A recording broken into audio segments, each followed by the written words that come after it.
Soal pro kontra kebijakan Anda, ya, saya mencoba melihat dari sudut negatifnya aja, bahwa kebijakan-kebijakan Anda ini kemudian dituding tidak pro rakyat, pro orang kecil. Salah satu diantaranya adalah soal PKL. Lepas dari Anda sudah gusur-gusur, kita bisa lihat ada orang-orang yang nangis, yang sedih ya, tapi kelihatannya tetap aja digusur. Juga Anda mengancam akan memenjarakan PKL-PKL yang masih ngotot juga melanggar perda. Apa yang mendasari sikap Anda ini? Pertama saya koreksi dulu, data Anda kurang lengkap gitu sebetulnya. Lengkapnya bagaimana? Jadi lengkap itu kita bukan gusur, kita tempatkan tempat yang pas. Kalau dibilang langgar perda, enggak juga.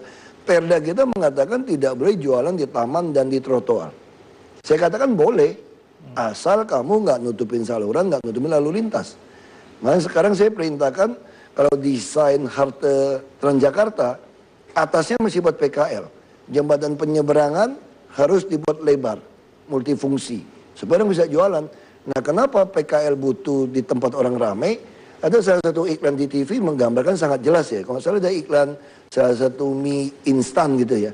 Suami istri lagi pakai selimut, dia bilang pengen bakso, terus bakso itu, gerobak itu jatuh dong. Itu PKL itu.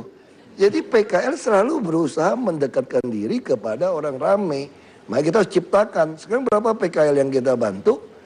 Kita nanti di Jalan Cengkeh kita akan bangun untuk PKL, dia hanya bayar 4.000 per hari. Nah, kenapa saya maksa PKL membuat kartu untuk dagang? Kalau dia setia membayar 4.000 per hari, 120.000 per bulan, berarti saya bisa memberikan dia pinjaman 5 juta sampai 10 juta.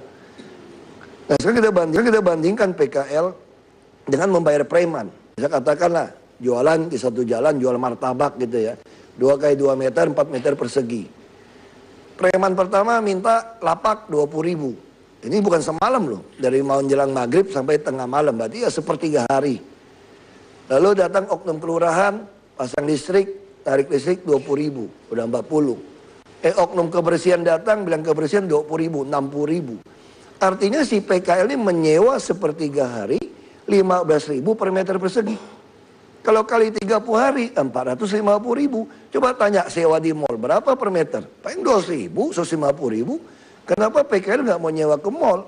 Karena mall minta bayar 1 tahun, 2 tahun di muka. Lalu kita punya PD Pasar Jaya, 157 lokasi. Rata-rata dikerjasamakan dengan pengembang swasta. Berapa sewanya? 500 rupiah per hari per meter aja sebetulnya Pasar Jaya. Tapi begitu kerjasama sama pengembang, diminta bayar 20 tahun di muka. Ya udah kegusur keluar dia. Makanya kita sekarang lagi menyiapkan tempat dagang buat mereka termasuk modal kerja. Kita menyiapkan dari pemerintah pusat kurs 9%. Kami 12%, 1% per bulan. Kita siapin 1 triliun untuk biayain 100.000 PKL. Yang terkumpul berapa? Cuma 20.000. Mereka nggak mau kumpul. Kenapa yang suka ribut itu apa? Yang nyewain lapak yang ribut. Atas nama paguyupan, atas nama persatuan, macam-macam kan. Nah itu yang aku marahin gitu loh. Kamu kalau jual-jual lapak aja gue penjarain lu, bukan PKL yang kita marahin sebetulnya. Nah, ya cukup jelas ya.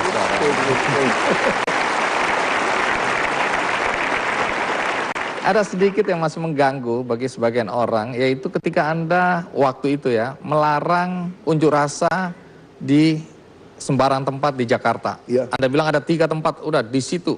Walaupun Anda kemudian koreksi atau revisi. Tetapi ide untuk melarang orang unjuk rasa di sembarang tempat di Jakarta ini dasarnya apa? Bikin macet kan soalnya kan. Lagi bukan dia cuma pengen teriak-teriak depan presiden. Ya udah depan presiden di Monas aja udah samping gitu loh. Ya kan, tapi jangan di Bundaran HI dong. Semua macet di Bundaran HI. Nah, makanya saya lagi nego, udah bukan nego, udah terus surat kepada pemerintah Inggris. Kita mau beli bekas kantor dubes Inggris, nggak Bundaran HI. Iya. Nah, saya mau bikin taman, mau demo situlah. Belagu amat, mau puter-puter gitu. Kalau presiden di Monas gitu loh. Itu aja dasarnya gitu.